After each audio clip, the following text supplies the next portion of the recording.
Hello and welcome to Volusia Magazine. I'm Amber Osman. In this week's episode, hurricane season is picking up speed and county officials have the tools to keep our citizens informed and safe.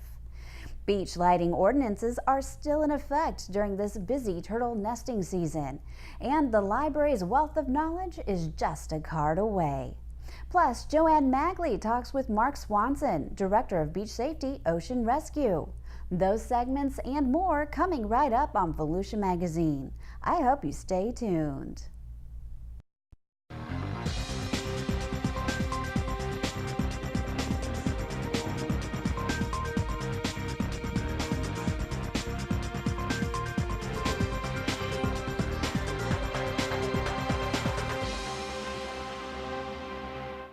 We're almost halfway through hurricane season, and the tropics are starting to become more active. Volusia County emergency management officials are currently watching multiple areas for further development. These storms are a good reminder that we're in hurricane season and should be prepared should a storm threaten our area. You know, there's a couple things you need to have. You need to have a plan. Your family members, all your family members need to know what you're going to do if something happens. Not just for hurricanes or tropical storms, but for all kinds of incidents, whether that's fire or flood. Your family needs to know what you're going to do if something happens like that. Then also you need to have a kit. You know, having the supplies kit for up to 3 days, having food and water, that type of thing, battery operated radios, just things you need to survive on your own for a few days in case this would be a severe storm or something like that. Volusia County Emergency Management has weather stations through the county that provide detailed weather data. There also are live cameras at 3 of these weather stations that are accessible to the public, so being prepared for daily storms is just as easy as being prepared for the major ones. The cameras are located on the beach, one at Ormond by the Sea, one at Volusia County's Beach Safety Headquarters in Daytona Beach, and one at Ponce Inlet. To access the cameras, simply visit weatherbug.com on your desktop, or you can download the WeatherBug app on your mobile device. Additionally, there are 2 lighting alert warning systems located at the Beach Safety Headquarters in Daytona Beach and one at Ponce Inlet. The lighting alert systems will sound the alarm whenever lightning is detected within 10 miles of the beach. Residents should also make sure they stay informed during severe weather or a disaster by signing up to receive emergency telephone or email notifications from Volusia County Emergency Management, by liking Volusia County's Emergency Management Facebook page and following at VC Emergency Info on Twitter. To sign up for the telephone or email notifications or for more emergency preparedness information, you can visit volusia.org/emergency. Sea turtles along Volusia County's beaches are nesting in record numbers this year. Through mid-August, there have been 670 nests counted, with 661 of those nests being loggerhead sea turtle nests. That is the second highest loggerhead nest count in the history of the sea turtle program here in Volusia County. And right now, we've seen the majority of those nests already hatch out and be cleaned from the beach. So we've only got about 300 nests left in the sand. Sea turtle nesting continues through August and early September. During the latter part of the season and into October is the nest hatching phase. This is an extremely important time in the life of a sea turtle. This is when the sea turtles emerge from their nests and make their way to the ocean. Lighting is most problematic right now when the nests are starting to hatch, because as the nests hatch, there's usually about 100 hatchlings that come out at one time, and they can be misled by artificial lighting in the area. If the lights are brighter than the natural reflection of the moon over the ocean, those lights will attract turtles into the wrong direction, leading them up into roadways and storm drains or into the reaches of predators that are also out on the beach. To help protect turtles from bright lights, Volusia County has a beach lighting management plan and works with oceanfront property owners to reduce lighting along our beaches. Beachfront property owners and guests along the coast need to make sure their interior and exterior lights are not visible from the beach. According to Winters, there have been 33 incidents of sea turtles emerging from their nests and becoming confused due to artificial lighting in the vicinity. Beachfront property owners can help reduce the artificial lighting by turning off unused lights, closing blinds, and shielding lights that are needed to be kept on for safety. Beach walkers should limit the use of cell phones and flashlights to also avoid inadvertently disrupting hatchlings' behaviors and finding their way to the sea. For more information about Volusia County's Sea Turtle program, you can call 386-238-4668 or you can visit volusiaseaturtles.org. For questions about lighting, you can call 386-238-4773. The Spill the Water Heroes, stopping mosquitoes by spilling the water where mosquitoes are made. It stopped raining. Kids, do I see some of your toys out in the yard? Hero suits activate. Invisibility bug spray applied. A Spill the Water hero knows to save summer. Got ya! You gotta spill the water. Heroes at home. Can you find the things around your house that can hold water? Keep your summer free from mosquitoes. Do you want access to more than 500,000 books and thousands of DVDs? You already do if you have a Volusia County library card. If you don't, September is Library Card Sign-Up Month, and Volusia County's librarians have launched an all-out effort to encourage people of all ages to sign up for one. The month of September is Library Card Sign-Up Month. That is sponsored through the American Library Association.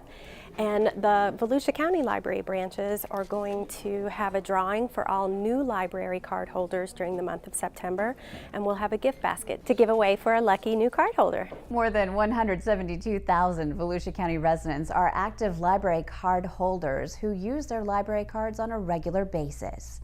This gives them access to more than 646,000 books, 123,000 electronic books, 114,000 DVDs, 58,000 audio materials, and 1,000 magazines and newspapers, and dozens of free databases. Nearly 4.1 million items were checked out in 2015. Library cards are especially important for kids. Studies show that children who are read to in the home and who use the library perform better in school and are more likely to continue to use the library as a source of lifetime learning. It is, yes, a library card is one of the kids' most important school supplies for parents and kids. They can come here, get their reading points. Here at our library, we have a therapy dog who comes in on Tuesday afternoon, and you can read to your dog and get reading help. A library card is important for students of all ages. With your library card, you have access to 1 million items in our branches and library databases, online ebooks, and homework help from tutor.com. Did you know you can use public computers at all 13 branches of Volusia County Public Library System? Our library branches are thriving technology hubs that thousands of residents rely on as their first or only choice for internet access. If you would like to sign up for a library card, please visit any one of the Volusia County Library branches. Congratulations to our Volusia County Lifeguards who recently competed in the United States Lifeguard Association's National Lifeguard Championships. Next up in September, Volusia County Lifeguard Hallie Peterson will head to the Netherlands with the USLA High Performance Squad to compete against more than 40 countries in the World Life-Saving Championships. Good luck, Hallie. Here's a look at some events happening around Volusia County.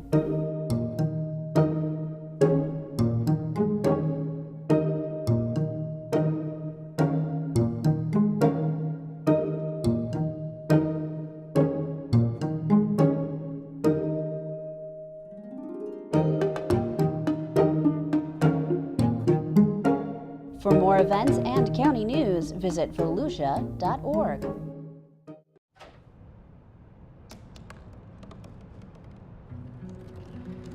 They said I couldn't dream. Called me a piece of trash and swore that's all I'd ever be.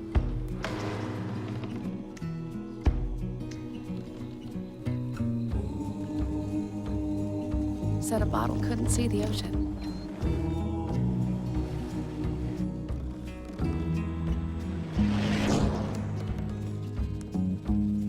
Give up. Go back to the dumpster. But I didn't listen. I made my way.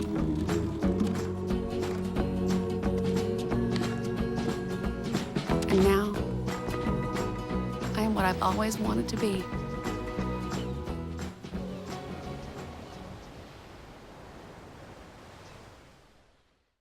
This week on Solutions for Your Life, retired County Extension Director David Griffiths introduces the new County Extension Director, Dennis Mudge.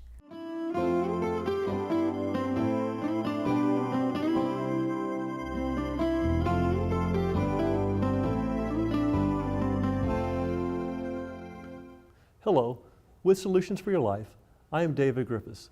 Today will be my last day conducting a program for Solutions for Your Life, but I'm very happy to introduce Dennis Mudge. He is our new University of Florida IFAS Extension, Volusia County Extension Director.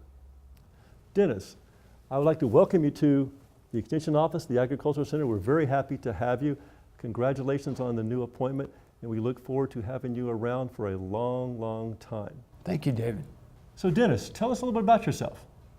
I've been with Extension Service for quite a while, David. I grew up on a farm, and I've been an extension agent for quite a while down in Orange and Seminole County, where I've been a multi-county agriculture agent in natural resources. And I also have a large family, 8 children, David. That's great. Tell us about yourself. Where'd you go to school? How long have you been in Florida? That type of thing, if you would. Yeah, I actually went to Cornell University in the Ivy League, got an agriculture degree from there for both a bachelor's and a master's degree. And you've been in Extension how many years? A lot of years, over 30 years. I was with Cornell University before I came to University of Florida, and I've been down in the Orlando area for 19 years working with the farmers in that area. Well, we're very happy to have you in Volusia County, but it's a little bit different here than it is in Orange and Seminole. And what brought you to Volusia? This county has so much potential. There's so much forestry and agriculture in Volusia County. It's just a county that just is waiting for people to hear how good agriculture is and how we all depend on it so much. And what do you think some of the goals that you may have for the Extension Office here in this county? Where do you want to take it? Where do you want to go with it? One of the things I'd like to see is the viability of agriculture strengthened, for the relationship between the farmers and those that make decisions to be strong, and for agriculture to become not only the important part of the economy it already is, but to be recognized for that as well. And then the information that goes back and forth so that the general population realizes just how much we depend on agriculture. I know that down in Orange and Seminole County, one of your key programs that you did, and you got a lot of press and a lot of coverage on, was the urban poultry program. Is that something you think will work here in Volusia County? Of course it will, but it has to be done in due process when the people really raise up and are interested. It goes back to the whole food movement. David, people want to know their food, where it's coming from, how safe is it, and what a great way to touch agriculture, urban and as well as rural, with the urban chickens. How do you think that, and what do you think that the University of Florida will be doing for food systems? Food systems are so important. People want to know their food is safe and where it comes from and the process behind it. Now today in our society in Volusia County, they want to know so much more than in the past. Family Consumer Science Program and the 4-H program have moved heavily into that area, and it's a great connection back to our university, the land-grant college, University of Florida. Right, this is another good example of taking research from the university out into the community. That's right. Thank you very much, Dennis. It was been a pleasure. Good luck. Glad to have you here. Thanks, If David. you ever need us, you know where to find us. This is both a happy and a sad time for me. I am happy that I'm going into retirement. I hope to continue to be a service to Volusia County. It has been a pleasure for the last 38 years working for the County of Volusia and the University of Florida. I've enjoyed every minute of it. I look forward to working with others and doing other work in the community. With Solutions for Your Life, I am David Griffiths. While enjoying the outdoors this season, follow these steps to take the bite out of summer. Cover doors and windows with screens. Limit outdoor activities at dusk and dawn when mosquitoes are most active. Drain standing water from flower pots, garbage cans, or where water collects. Cover skin with clothing and repellent. Replace water in bird baths. Remember to drain and cover. For information on how to fight the bite, visit floridahealth.gov or your local county health department. A message from the Florida Department of Health. And now it's time to head into the studio to join the Director of Community Information, Joanne Magley, and her guest, the Director of Beach Safety Ocean Rescue, Mark Swanson.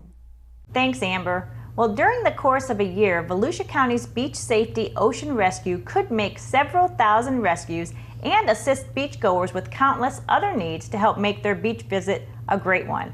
So with the busy holiday weekend right around the corner, Beach Safety Ocean Rescue Director Mark Swanson joins us now in the studio. Hi, Mark. Good morning, Joanne. Thanks for being here.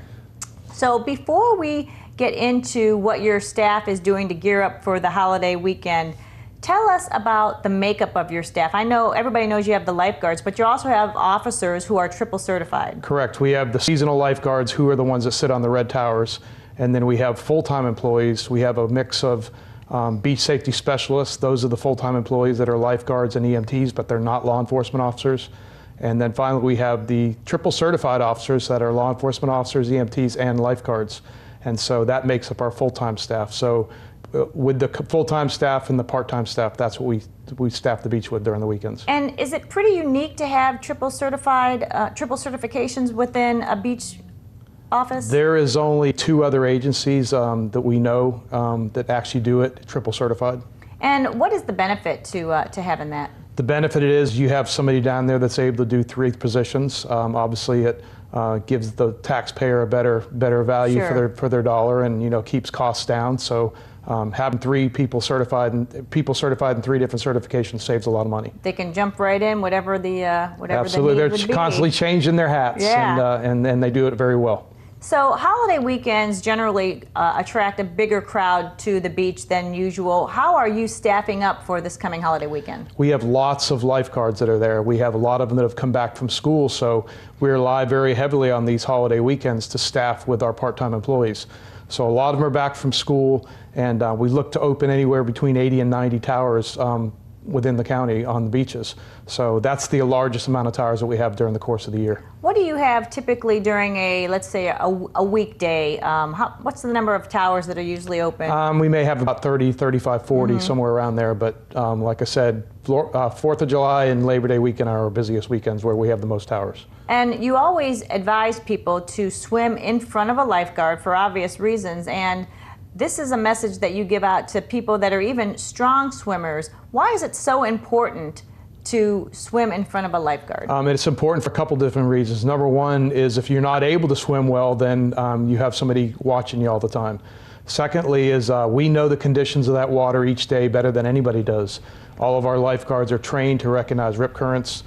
They're trained to know when there's marine life in the water, different things like that. So we know the water better than anybody does, and therefore if they swim in front of us, the staff lifeguard towers, we're able to give them that information. And again, not just the lifeguards being able to see out on the water, but they're also beach ambassadors. So if beachgoers have a question about anything, or if they need a basic first aid, if you will, they can just go to a lifeguard tower. Absolutely. There's a plethora of information on the back of the lifeguard tower. It gives the lifeguard tower's name. It gives the water temperature, the water conditions. Gives some information on rip currents, and then along with that, each lifeguard is equipped with a first aid kit, and they also carry vinegar, which is used if you have a jellyfish sting. So any information that you need, that you're unsure of, a question, feel free to search out a lifeguard or an officer on the beach, and they'll be more than happy to give that information to you. By far, one of the biggest safety concerns are rip currents. Tell us what rip currents are. Rip current is a very large amount of water that comes in towards the shoreline. It turns around and it goes back out. And when it heads back out, it actually creates a turbulent effect. And what it does is it doesn't pull people under, it actually pulls them out farther. And it creates, one minute you can be standing on a sandbar, and the next minute when the current comes through, that sandbar is gone and now you're in water over your head. We strongly urge people that when this happens, that number one, to stay calm. Number two is to swim parallel with the shore, and eventually the current will break. But if you have problems, raise your hand, wave your hand. Lifeguards can be watching, and certainly if you need help, they're going to come in and get you. So do rip currents typically happen during, let's say, rough weather, like maybe when there's a storm offshore, or could they also happen when the water seems kind of calm? Absolutely. You know, the wind can change. It can cause rip currents to be brought up. Another thing to remember is when the tide is going out, that is probably the best time for a rip current to form. So you may think that it's been a high tide and all of a sudden the tide's going back out now and you don't have to worry about that. No, that's when you need to worry about it, is when the tide's going back out. So the beach is a beautiful natural resource, and it provides hours of family fun, but there are some rules in place to make sure that everybody has a safe experience at the beach. Absolutely. You know, we have, every day we have to, in the areas where driving is allowed, 16 miles of the beach we allow driving, and every day we have to establish a safe traffic lane, and if at any point it's not safe down there for a traffic lane, we won't let any cars on the beach. However, when they're driving in that traffic lane, they need to make sure that they keep their eyes focused ahead, just like you're driving on a regular street. You want to have your headlights on, your window down, and no texting while you're driving. And, you know, it's very important to point out that, you know, there's only, like you said, 16 miles of beach where people can drive. What advice do you give people with children? If you're down on an area of the beach where there's driving is permitted, if you're walking adjacent to the traffic lane, please make sure you hold on to your child's hand. We all know we get that suntan lotion on our hands can get slippery, but always be alert to them walking near the traffic lane. I strongly encourage parents to set up on the east side of the traffic lane, because that way they're never having to worry about their kids crossing the traffic lane in and out of the water. So. No reason to have to go back to your car. Just set up everything, like you said, on the east side of the traffic lane, have all your gear there, so that the kids don't have a reason to have to go back to the car. And just basically keep your eye on your child all the time. Make sure that your children know where you're located and how to get in touch with you. And we have another program, the Rescue Bracelets is another program that we use, and you can get it from any lifeguard or any lifeguard tower or any law enforcement officer. It's a band that goes on the child's wrist, and it's brightly colored yellow, and it's able to go into the water, and we write your phone number on there, and that way if your child becomes detached from you at any point during the day, we can get them back to you. It's written in a Sharpie pen, so it will stay on there, but there is no cost for these bracelets. All you have to do is search one of us, and we'll be glad to put it on your child. Yeah, so they can get it at the lifeguard stations. Absolutely. And didn't you roll it out recently to some hotels? We did. We have about probably 90% of the hotels within the area have gotten on board with the program, and what they're trying to do is we provide the bracelets to them at no cost.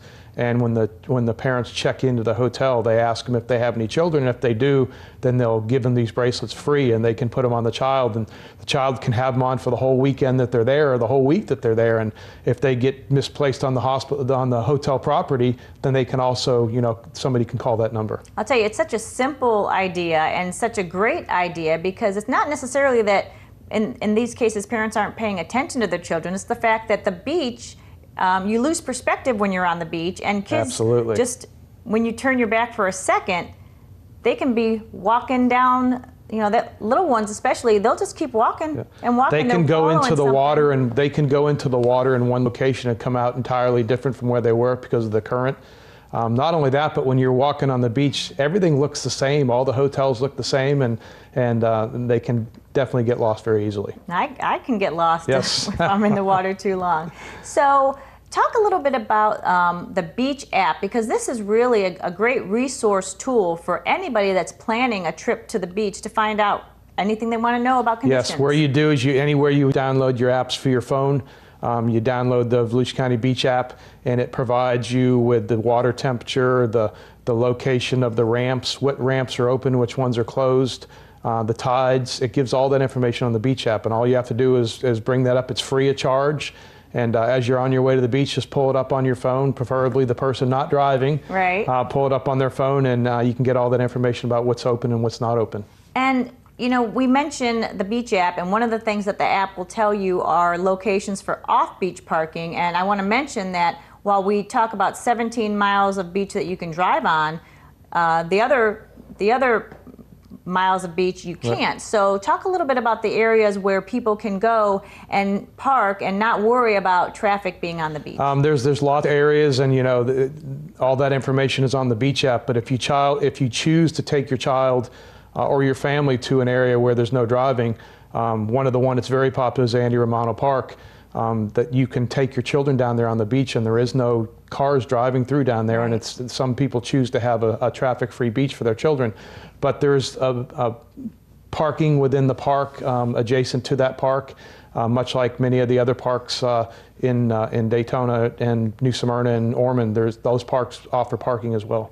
Yeah, I know we frequent the Tornita area, and there's Winter Haven, I believe, down the southern stretch of A1A, and again, it's just, it's not too much of a walk to get from the car to the beach, but you have that added sense of peace of mind, at least for me, you know, with small children, that I do not have to worry about the kids running around. And the great thing about Volusia County beaches is the access. We have better access than anybody does, and you can access the beach from anywhere. You can park into a park, and there's walkovers that you can walk down onto the beach, or, you know, if you choose that area to drive, then you can drive down and have your equipment down there with you. But there's plenty of information out there that tells them where they can go. You know, Mark, you mentioned access, and I'll tell you that a few weeks ago I visited a golf area beach, and I won't name the beach.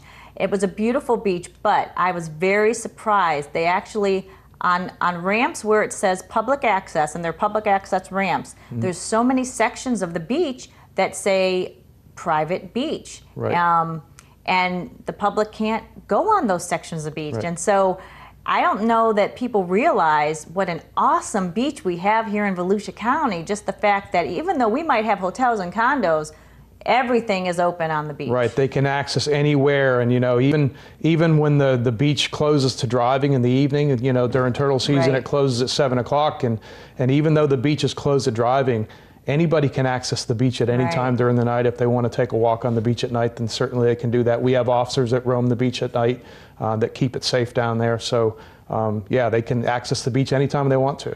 All right, Mark, well, where can people get more information, or what else do you want them to know before they head out to the beach? Just make sure you come down and you wear your sunscreen. I recommend SF50.